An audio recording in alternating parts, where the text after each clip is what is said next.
નમસ્કાર.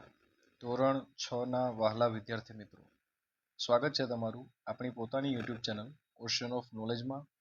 આજે આપણે ધોરણ 6 ની વિષય ગુજરાતીની પ્રશ્ન બેંક શરૂ કરીએ છીએ. પ્રથમ સત્ર એકમ 1 થી 4 વર્ષ 2026-27. તો ચાલો સમય ન બગાડતા આપણે પ્રશ્ન બેંકના સોલ્યુશનની શરૂઆત કરીએ. તો ચાલો શરૂ કરીએ. સૌપ્રથમ આપણે પ્રકરણ 1 થી 3 પ્રશ્નપત્રનું જે માળખું આપેલું છે તેને જોતા આગળ વધીએ અને નીચે તરફ જે આપણને પ્રશ્નો આપ્યા છે તે પ્રશ્નો સોલ્વ કરવાની શરૂઆત કરીએ. તો ચાલો મિત્રો, હવે આપણે સમય ન બગાડતા વિભાગ 1 પ્રશ્નની શરૂઆત કરીએ. તમને ફકરો આપેલો છે અને આ ફકરામાં નીચે પ્રશ્નો આપેલા છે જે પ્રશ્નને આપણે સોલ્વ કરીએ. તો ચાલો, પ્રથમ પ્રશ્ન છે, મહારાજા કૃષ્ણકુમારસિંહજીએ ખેડૂતોનું દેવું શા માટે માફ કર્યું? તો ખેતીને મદદ કરવા માટે. બીજો પ્રશ્ન છે, મીઠાના ઉદ્યોગને પ્રોત્સાહન આપવા મહારાજાએ શું કર્યું? તો જમીન આપવામાં આવી. ચાલો આગળ વધીએ મિત્રો. પ્રશ્ન ક્રમાંક 3, આ ફકરામાં દરિયા કિનારાના કયા ઉદ્યોગની વાત કરવામાં આવી છે? તો મીઠાના ઉદ્યોગની. પ્રશ્ન ક્રમાંક 4 છે, ફકરાને આધારે નીચેનામાંથી કઈ બાબત કૃષ્ણકુમારસિંહજીને લાગુ પડતી નથી? તો ઘરે ઘરે પાણી આપ્યું. આ બાબત લાગુ પડતી નથી. હવે આપણે જોઈએ વિભાગ 2. વિભાગ 2 ફકરો આપેલો છે અને હવે આપણે તેના પ્રશ્નોની શરૂઆત કરીએ. પ્રશ્ન ક્રમાંક 1 છે, કર્ણાટકના બેલગાંવ અને ધારવાડની વચ્ચે આવેલું ખાલી જગ્યા રાજ્ય તાકતવર છે? તો એ રાજ્ય છે કિતુર. ત્યારબાદ કિતુર રાજ્યને નીચેનામાંથી શું લાગુ પડતું નથી? તો ખૂબ જ મોટું અને ગરીબ રાજ્ય હતું, તે લાગુ પડતું નથી. ત્યારબાદ ત્રીજો પ્રશ્ન જોઈએ, કિતુર કોને અવરોધરૂપ લાગતું રાજ્ય હતું? તો તે છે કંપની સરકારને. ચોથો પ્રશ્ન, દેશદાઝ એટલે શું? તો એનો જવાબ આવશે દેશ પ્રત્યેનો પ્રબળ પ્રેમ. હવે આપણે વિભાગ 3 ફકરો જોઈએ, ત્યારબાદ તેના પ્રશ્નોની શરૂઆત કરીએ. પ્રશ્ન ક્રમાંક 1 છે, હંમેશા પોતાની માને નજર સમક્ષ રાખવાની ટેવથી બાળકને શો ફાયદો થયો? તો એનો જવાબ આવશે દોષ કે ખરાબ કર્મો ન કર્યા. ત્યારબાદ બીજો પ્રશ્ન છે, ફકરાને આધારે બાળકને નીચેનામાંથી શું લાગુ પડતું નથી? તો તેનો જવાબ આવશે બી, તેણે ફકીરને ધક્કો મારી દીધો હતો, તે લાગુ પડતું નથી. ત્યારબાદ ત્રીજો પ્રશ્ન છે, ફકીરે બાળકને શિખામણ આપી કે કંઈ પણ કરતા કે બોલતા પહેલા માને ગમશે કે નહીં એ વિચારવાનું. અને અંતિમ પ્રશ્ન છે, ફકીરે બાળકને કહ્યું કે બોલતા કે વિચારતા પહેલા એકવાર હૃદયને પૂછી લેવું. ચાલો હવે આપણે વિભાગ 4 પ્રશ્નોની ચર્ચા કરીએ. પહેલા એનો ફકરો વાંચીએ. સરસ. હવે તેના પ્રશ્નો શરૂ કરીએ. ભારતનું કયું નૃત્ય છે જે પંજાબી નૃત્ય કહેવાયું છે? તો ભાંગડા. ત્યારબાદ ભારતના સાંસ્કૃતિક ઇતિહાસ અને અસાધારણ કારીગરીનો પુરાવો કોણ છે? તો બૃહદેશ્વર મંદિર અને કોણાર્ક, એટલે કે બંને વિકલ્પો સાચા છે, એ અને બી બંને. ત્યારબાદ નીચેનામાંથી કયા ભારતીય સ્થાપત્યનો સમાવેશ વિશ્વની 7 અજાયબીઓમાં થાય છે? તો આગ્રાનો તાજમહેલ. ફકરાને આધારે નીચેનામાંથી કઈ જોડ ખોટી છે? તો વસંતને આવકારવાનો તહેવાર એટલે દિવાળી એ ખોટું છે. હવે આપણે ફકરા નંબર 5 એટલે કે વિભાગ 5 વાંચીએ, ત્યારબાદ તેના પ્રશ્નોના જવાબ આપીશું. તો ચાલો તેના પ્રશ્નોના જવાબ આપીએ. પ્રશ્ન પહેલો છે, બીજા બીજ માટે નીચેનામાંથી કઈ બાબત ખોટી છે? તો એ છે મારા મૂળ મારે જમીનમાં ઊંડે સુધી નાખવા છે. પહેલા બીજે નિર્ણય કર્યો કે મારે ઉગવું છે અને વિકસવું છે. ત્યારબાદ ત્રીજો પ્રશ્ન છે, બીજા બીજની શી હાલત થઈ? તો જવાબ આવશે મરઘીના પેટમાં જતા રહેવું પડ્યું. ચોથો પ્રશ્ન છે, પહેલા બીજના વિકાસમાં નીચેનામાંથી કઈ બાબત અલગ પડે છે? તેનો જવાબ આવશે એને ઝાકળનો સ્પર્શ નહોતો કરવો. ચાલો હવે આપણે આગળ વધીએ. અને પ્રશ્ન નંબર 2 આપેલી વાર્તા વાંચી પ્રશ્નોના જવાબ યોગ્ય વિકલ્પ પસંદ કરીને આપો. વાર્તા પહેલી. તો સૌપ્રથમ આપણે વાર્તા વાંચી લઈએ, ત્યારબાદ પ્રશ્નોની શરૂઆત કરીએ. તો ચાલો પ્રશ્ન ક્રમાંક પહેલો જોઈએ. મુસાફરોને રસ્તામાં ઝાડની સૌથી વધુ જરૂર કેમ પડી હશે? એનો જવાબ આવશે ખૂબ ગરમી હોવાથી આરામની જરૂર હતી. બીજો પ્રશ્ન, ઝાડને કેમ દુઃખ કેમ થયું? એનો જવાબ આવશે કારણ કે મુસાફરે તેની ઉપયોગિતાને નકારી અને તેનું અપમાન કર્યું. ત્યારબાદ ત્રીજો પ્રશ્ન જોઈએ. ઝાડ પોતે તપે છે અને આપણને છાંયડો આપે છે. આ વાક્ય દ્વારા મુસાફરે શું સમજાવ્યું? તો સમજાવ્યું કે ઝાડનો પરોપકારી સ્વભાવ છે. ચોથો અને અંતિમ પ્રશ્ન છે. આ વાર્તાને આધારે નીચેનામાંથી કયું વાક્ય સાચું છે? તો મદદ કરે તેનો આભાર માનવો, ટીકા કરવી જોઈએ નહીં. હવે આપણે બીજી વાર્તા વાંચીએ. બીજી વાર્તા વાંચ્યા બાદ આપણે તેમાં આપેલા પ્રશ્નો જોઈએ. તો ચાલો પ્રથમ પ્રશ્ન આપણે જોઈએ. શેઠની પરીક્ષામાં કોણ પાસ થયું અને કેમ? તો બીજા મુનિમ, કારણ કે તેઓએ ડબલ મહોર કરી હતી. ત્યારબાદ બીજો પ્રશ્ન જોઈએ. બીજા મુનિમે 5ની 10 મહોર કરી કારણ કે તે ખૂબ હોશિયાર, મહેનતુ અને સાહસિક હતો. ત્રીજો પ્રશ્ન જોઈએ. તમે શેઠ હોત તો તમે કોને ભાગીદાર બનાવતા અને કેમ? તો આપણે બનાવતા સી, બીજા મુનિમને, કારણ કે તે નવું વિચારી શકે છે અને પ્રગતિ કરી શકે છે એટલા માટે. ચોથો પ્રશ્ન જોઈએ. વાર્તાને આધારે નીચેનામાંથી કયો વિકલ્પ વાર્તાને સુસંગત નથી? તો પૈસા કબાટમાં સાચવીને રાખીએ તો તે બમણા થાય એ સુસંગત નથી, એ ખોટી વાત છે. ચાલો વાર્તા નંબર 3 વાંચીએ પહેલા, ત્યારબાદ તેના નીચે આપેલા પ્રશ્નોના જવાબ આપીએ. આ વાર્તા ખૂબ મોટી છે એટલે આપણે શાંતિથી વાંચીશું. હવે આપણે તેની નીચે આપેલા પ્રશ્નો જે છે એને આપણે જવાબ આપીએ. ચાલો પ્રથમ પ્રશ્ન છે. ચીકુએ ફુગ્ગામાં ફૂંક મારી ત્યારે ફુગ્ગો કેમ મોટો થયો? તો જવાબ આવશે ફુગ્ગાની અંદર ભરાયેલી હવાએ પોતાની જગ્યા બનાવી. બીજો, હવાબેન અને પવન વચ્ચે શો તફાવત છે? તો જવાબ આવશે હવા શાંત હોય છે જ્યારે પવન ગતિમાં હોય છે. ત્રીજો પ્રશ્ન છે. ચીકુ વાંદરાને નીચેનામાંથી શું લાગુ પડે છે? તો ચીકુ રાજી થઈ ગયો અને નાચવા લાગ્યો. અંતિમ ચોથો પ્રશ્ન જોઈએ. નીચેનામાંથી હવાની બાબતમાં શું ખોટું છે? કે હવાને આકાર અને કદ હોય છે તે બાબત ખોટી છે. ચાલો હવે વાર્તા નંબર 4 વાંચીએ. ત્યારબાદ તેની નીચે આપેલા જે પ્રશ્નો છે તેને સોલ્વ કરીએ. તો ચાલો પ્રથમ પ્રશ્ન જોઈએ. વાર્તામાં જગ્ગુએ ડબ્બાનું ઢાંકણું ખોલવા માટે કયા સાધનનો ઉપયોગ કર્યો? તો વાયરલેસ કટરનો ઉપયોગ કર્યો. ચાલો બીજો પ્રશ્ન છે. બુદ્ધિ અને ટેકનોલોજી ભેગી કરવામાં આવે તો શું થાય? તો કોઈ પણ કામ શક્ય બની જાય. ત્યારબાદ જગ્ગુ કેવો ઉંદર હતો? તો એ બુદ્ધિશાળી અને ટેકનોલોજીમાં રસ ધરાવતો હતો. ઉંદરની તરકીબે ઉંદર સેનાને અનાજ સુધી પહોંચાડી દીધી.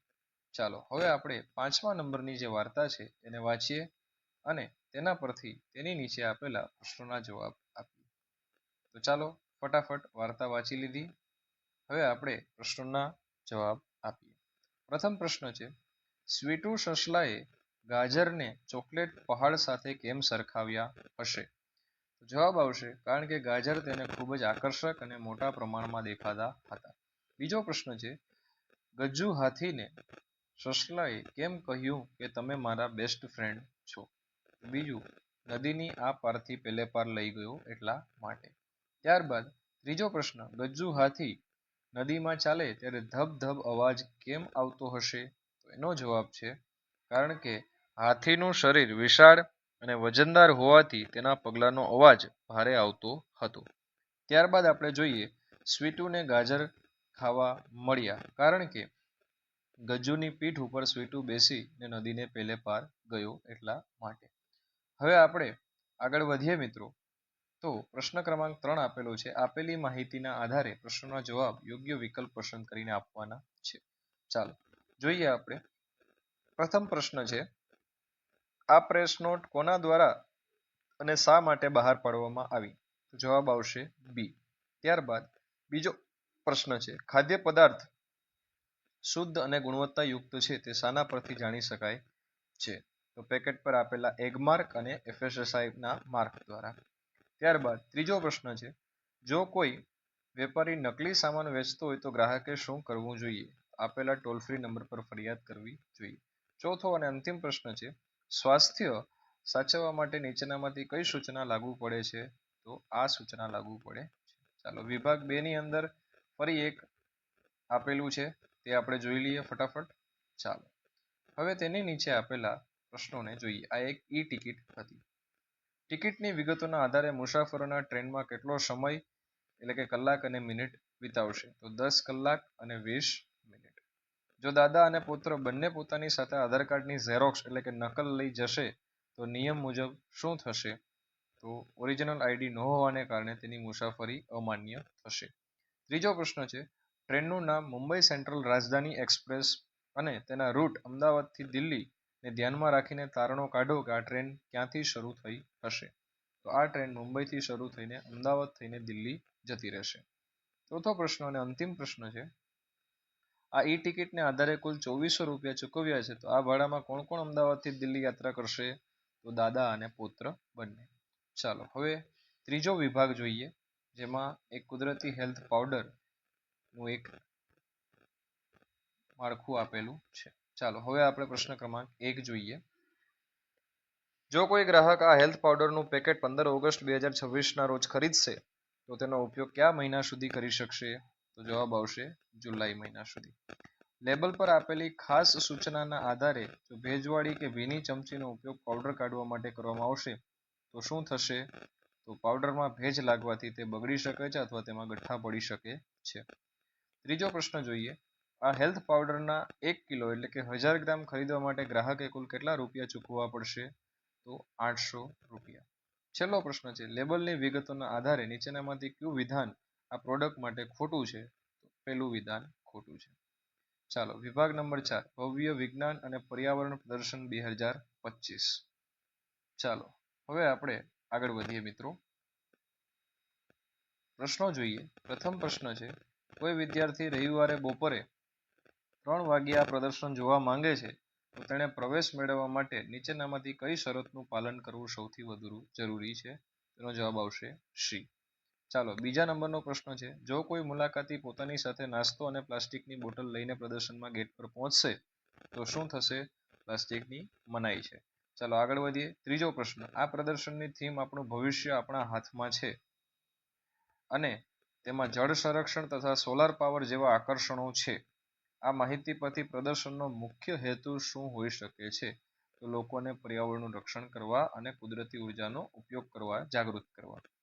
ચોથો પ્રશ્ન જોઈએ આપણે, વેસ્ટમાંથી બેસ્ટ વિભાગમાં નીચેનામાંથી કઈ વસ્તુ જોવા મળવાની શક્યતા વધુ છે? તો એમાં જવાબ આવશે સી.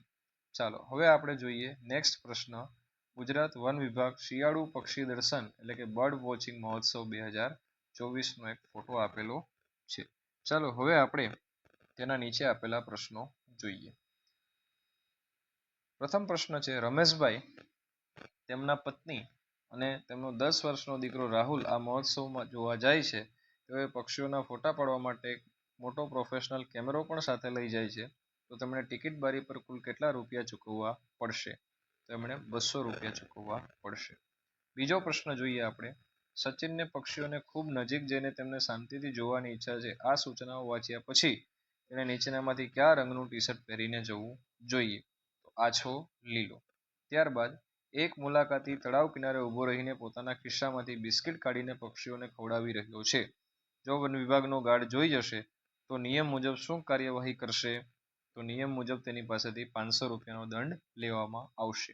છેલ્લો પ્રશ્ન છે, આ મહોત્સવનો સમય બપોરે ને બદલે વહેલી સવારે 6 થી 10 વાગ્યા સુધીનો કેમ હોય છે? તો જવાબ આવશે બી. બરાબર. ચાલો હવે આપણે નીચેના પ્રશ્નમાં આગળ વધીએ. માગ્યા મુજબ જવાબ આપવાના છે અને જોઈએ. ચાલો વિભાગ 1, કોર્સમાં આપેલા શબ્દોનો ઉપયોગ કરીને ખાલી જગ્યા પૂરવાની છે. સાપ પોતાનો રાફડો જોઈ અને સડસડાટ, પહેલામાં શું આવશે? સડસડાટ. બીજો છે આકાશમાં વાદળો હોવા છતાં ઘડીક તડકો નીકળ્યો. બીજો પ્રશ્ન છે બગીચામાં રંગબેરંગી ફૂલો ઠેર ઠેર ખીલેલા હતા. ઠેર ઠેર. યોગેશે ગૃહ કાર્યનો પ્રોજેક્ટ ફટાફટ પૂરો કરી દીધો. ચાલો વિભાગ 3 જોઈએ. અંશમાં આપેલા શબ્દોનો ઉપયોગ કરી ખાલી જગ્યા પૂરો. નાનું બાળક સૂતું હોવાથી માતાએ હળવેથી બારણું વાસ્યું. શાળાએ જવાનું મોડું થતું હોવાથી તે ઝડપથી ચાલવા માંડ્યો. ત્યારબાદ જોઈએ તબિયત સારી રાખવા માટે રોજ વ્યાયામ કરવો જોઈએ. વાર્તા સાંભળતા સાંભળતા છોકરાઓ એકાએક શાંત થઈ ગયા. ત્યારબાદ વિભાગ નંબર 5 છે તો એમાં આપ્યું છે અનિલ દોડતા દોડતા પડી ગયો. અનિલ દોડતા દોડતા પડી ગયો. ત્યારબાદ ચોમાસું ધમાકેદાર શરૂ થતા ખેડૂત રાજી થયો. ત્યારબાદ પ્રશ્ન નંબર 4 જોઈએ. જેમાં આપ્યું છે કે કોઈ પણ એક વિભાગમાંથી 2 પ્રશ્નો તમારે ઉદાહરણ મુજબ રેખાંકિત શબ્દ જવાબ તરીકે મળે તે રીતે તમારે પ્રશ્ન બનાવવાનો છે. તો મિત્રો ચાલો શરૂ કરીએ. વિભાગ નંબર 1 જોઈએ. જેમ કે અહીંયા આપેલું છે મૈત્રી વેકેશનમાં મિતાંશને દિલ્હી ફરવા લઈ ગઈ. તો મિતાંશને દિલ્હી ફરવા કોણ લઈ ગયું? અને બીજો મૈત્રી મિતાંશને દિલ્હી ફરવા ક્યારે લઈ ગઈ? આવી રીતના આપણે પ્રશ્નો બનાવવાના છે વિભાગ 1માં. તો જો વિભાગ 1 શું છે? પપ્પા અને મમ્મી સાથે અમે સરઘસ જોવા બસમાં બેસીને ગયા. આનો પહેલો પ્રશ્ન આપણે બનાવીએ. પપ્પા અને મમ્મી સાથે તમે સરઘસ જોવા શેમાં બેસીને ગયા? પપ્પા અને મમ્મી સાથે તમે સરઘસ જોવા શેમાં બેસીને ગયા? આ પહેલો પ્રશ્ન. બીજો પ્રશ્ન છે બસમાં બેસીને સરઘસ જોવા કોણ ગયું? બસમાં બેસીને સરઘસ જોવા સરઘસ જોવા કોણ ગયું? આ બીજો પ્રશ્ન. બરાબર. ચાલો આ રીતના તમે લખી શકો છો. ચાલો બીજો પ્રશ્ન જોઈએ. ગાંધીનગર એ ગુજરાત રાજ્યની રાજધાની છે. તો ચાલો પહેલો પ્રશ્ન બોલું છું. ગુજરાત રાજ્યની રાજધાની કઈ છે? ગુજરાત રાજ્યની રાજધાની કઈ છે? અને બીજો પ્રશ્ન બોલીએ તો ગાંધીનગર કયા રાજ્યની રાજધાની છે? ગાંધીનગર કયા રાજ્યની રાજધાની છે? ચાલો આવી રીતના વિભાગ નંબર 3માં જઈએ મિત્રો. આપણે વિભાગ નંબર 3માં તો વિભાગ નંબર 3માં આપ્યું છે ગીજુભાઈ બધેકાની પ્રાણીઓની વાર્તાઓ મને વાંચવી ગમે છે. તમને કોની વાર્તાઓ વાંચવી ગમે છે? પહેલો પ્રશ્ન. તમને કોની વાર્તાઓ વાંચવી ગમે છે? બીજો પ્રશ્ન. તમને ગીજુભાઈ બધેકાની કઈ વાર્તાઓ વાંચવી ગમે છે? અથવા તો શાની? તમને ગીજુભાઈ બધેકાની શાની વાર્તાઓ વાંચવી ગમે છે? ચાલો વિભાગ 4 જોઈએ. એમાં પહેલો પ્રશ્ન બનાવીએ. પહેલો પ્રશ્ન. કાગડીને લઈ પંખીઓના રાજા ગરુડના દરબારમાં કોણ ગયું? કાગડીઓને લઈ પંખીઓના રાજા ગરુડના દરબારમાં કોણ ગયું?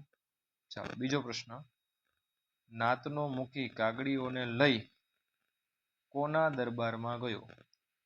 નાતનો મૂકી કાગડીઓને લઈ કોના દરબારમાં ગયો?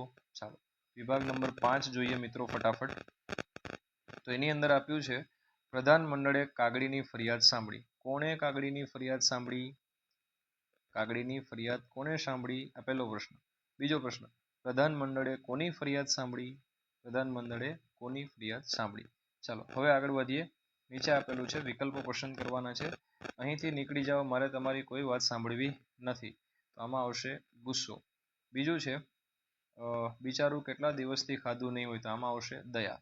ચાલો વિભાગ 2.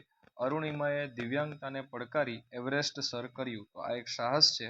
રોજ મહેશ ગલુડિયાના બચ્ચાને માથે હાથ ફેરવીને દૂધ પીવડાવે છે. તો આ પ્રેમ છે. ચાલો વિભાગ 3 જોઈએ. પરિવારના સભ્યોને થયું કે મોહન ઓપરેશન તો બરાબર કરશે ને? બરાબર. તો આની અંદર આવશે સંશય અને બીજાની અંદર આવશે હું ઉત્તરાયણના દિવસે કરુણા. ચાલો વિભાગ 4 ની અંદર આપણને પ્રથમ છે એમાં આવશે આનંદ. જ્યારે બીજું છે એની અંદર આવશે ચિંતા. વિભાગ નંબર 5 જોઈએ તો એની અંદર પ્રથમમાં આવશે વહાલ અને બીજું છે એની અંદર આવશે ક્રોધ. ચાલો હવે ફટાફટ આપણે આગળ વધીએ મિત્રો. તો વિભાગ 1 છે એની અંદર તમારે ટૂંકમાં પ્રશ્નના જવાબ આપવાના છે, તો જે હું તમારા ઉપર છોડું છું. બરાબર. એવી જ રીતના વિભાગ 2, વિભાગ 3 આ બધા જ પ્રશ્નોના જવાબ, વિભાગ 4, વિભાગ 5 આ દરેક પ્રશ્નોના જવાબ મિત્રો તમારે આપવાના છે. બરાબર છે. ચાલો ફટાફટ એના પછી નીચે આપણે જોઈએ તો અહીંયા તમને ઉદાહરણ મુજબ શબ્દ આપી વાક્યમાં પ્રયોગ કરવાનો છે. એવી રીતના ચાલો અહીંયા આપ્યું છે વાદળની ગર્જના અને વીજળી, તો એને કડાકો કહેવાય. હવે વાક્યમાં પ્રયોગ તમે જાતે કરી લેજો. પછી રાત્રિના અંધારામાં ટમટમતું જે જીવડું છે એને આગિયો કહેવાય. બરાબર, એને શું કહેવાય? આગિયો. ચાલો એના પછી મોંમાંથી પાણી છૂટવું એનો મતલબ થાય ખૂબ લલચાવવું. શું મતલબ થાય એનો? ખૂબ લલચાવવું અથવા તો ખાવાની તીવ્ર ઈચ્છા થવી. ખાવાની તીવ્ર ઈચ્છા થવી બંને તમે લખી શકો છો. ચાલો કોષ્ટકમાંથી તમારે શોધવાનું છે ભણવાની જગ્યા એટલે શાળા. જો આ રહ્યું. બરાબર. ચાલો બીજું શું શોધવાનું છે? બીજું શોધવાનું છે રસોઈમાં વપરાતો પ્રવાહી પદાર્થ, તો એ છે ઘી. બરાબર. ચાલો એ છે ઘી. આ શાળા છે કઈ સંજ્ઞા છે? તો આપણને કીધું છે જાતિવાચક. કઈ સંજ્ઞા છે? જાતિવાચક સંજ્ઞા છે. જ્યારે આ છે એ દ્રવ્યવાચક સંજ્ઞા છે. કઈ સંજ્ઞા છે? દ્રવ્યવાચક. ચાલો ફટાફટ આગળ વધીએ. ઢોલ જેવું વાદ્ય, તો મિત્રો એને નગારું કહેવાય. શું કહેવાય? એને નગારું કહેવાય. ત્યારે ચોમાસામાં થતું એક જે જીવડું છે એ જીવડાનું નામ છે કંસારી અથવા તો તમરું. શું કહેવાય? કંસારી, તમરું. ત્રીજું એનું નામ છે ગોકળગાય. આ બધા જ ચોમાસામાં થતું જીવડાઓના નામ છે. ચાલો ત્યારબાદ હસવામાંથી ખસવું થવું. હસવામાંથી ખસવું થવું એનો મતલબ થાય મજાકમાંથી ગંભીર પરિણામ આવવું. મજાકમાંથી ગંભીર પરિણામ આવવું. પરિણામ આવવું. ચાલો પછી આપણને કોષ્ટક આપ્યું છે. એમાં સ્નેહનો ભાવ દર્શાવતો જે શબ્દ છે એ પ્રેમ છે. કયો છે? પ્રેમ છે. અને એ એક ભાવવાચક શબ્દ છે. કયો શબ્દ છે? ભાવવાચક. ચલો એના પછી આપણને બીજો શબ્દ પવિત્ર નદીનું નામ શોધવાનું કીધું છે. તો પવિત્ર નદીનું નામ એક ચોક્કસ નામ છે નર્મદા. કઈ છે? નર્મદા. થઈ ગયું. ચાલો નર્મદા. ઓકે. ચાલો અને અહીંયા કદાચ કોષ્ટક મુજબ આપણે શોધવું હોય મિત્રો તો કોષ્ટક મુજબ મહી નદી પણ શોધી શકાય છે. બરાબર. તો નામ આપીએ એ વ્યક્તિવાચક સંજ્ઞા છે. કઈ સંજ્ઞા છે? વ્યક્તિવાચક સંજ્ઞા. ચાલો હવે વિભાગ 3 માં ફટાફટ આગળ વધીએ મિત્રો. શબ્દ સમૂહ માટે એક શબ્દ. રાત્રે તીણા અવાજથી બોલતું જે જીવડું છે એને તમરું કહેવાય. તમરું. અને બે મોટા સમુદ્રને જોડનારી ખાડી ને સમુદ્ર ધુની કહેવાય. સમુદ્ર ધુની કહેવાય. શું કહેવાય? સમુદ્ર ધુની. બરાબર. ચાલો હવે અભિમાન ઓગળી જવું એનો મતલબ થાય ઘમંડ નાશ પામવો. શું થાય? ઘમંડ નાશ પામવો. ચાલો હવે વિભાગ નંબર 4 માં કોષ્ટક જોઈએ. કિંમતી ધાતુ, તો જો અહીંયા દેખાઈ રહી છે સોનું. અને સોનું દ્રવ્યવાચક સંજ્ઞા છે. કઈ સંજ્ઞા છે? દ્રવ્યવાચક સંજ્ઞા. બીજું શું? ચાવીઓ ભેગી થઈને તો ઝુમખું બને. શું બને? ઝુમખું. અને ઝુમખું છે એ સમૂહવાચક સંજ્ઞા છે. કઈ સંજ્ઞા છે? સમૂહવાચક સંજ્ઞા. ચાલો આગળ વધીએ મિત્રો. વિભાગ નંબર 4 તો શબ્દ સમૂહ માટે દરિયામાં ગયેલી જમીનની લાંબી પટ્ટી, તો એને કહેવાય ભૂશીર. શું કહેવાય? ભૂશીર. જેની 3 બાજુએ પાણી હોય તેઓને દ્વિકલ્પ કહેવાય. શું કહેવાય મિત્રો? દ્વિકલ્પ કહીશું. ચાલો ગેલમાં આવી જવું નો મતલબ થાય આનંદમાં આવી જવું. ખૂબ આનંદમાં આવી જવું. આનંદમાં આવી જવું. ચાલો એના પછી કોષ્ટક છે.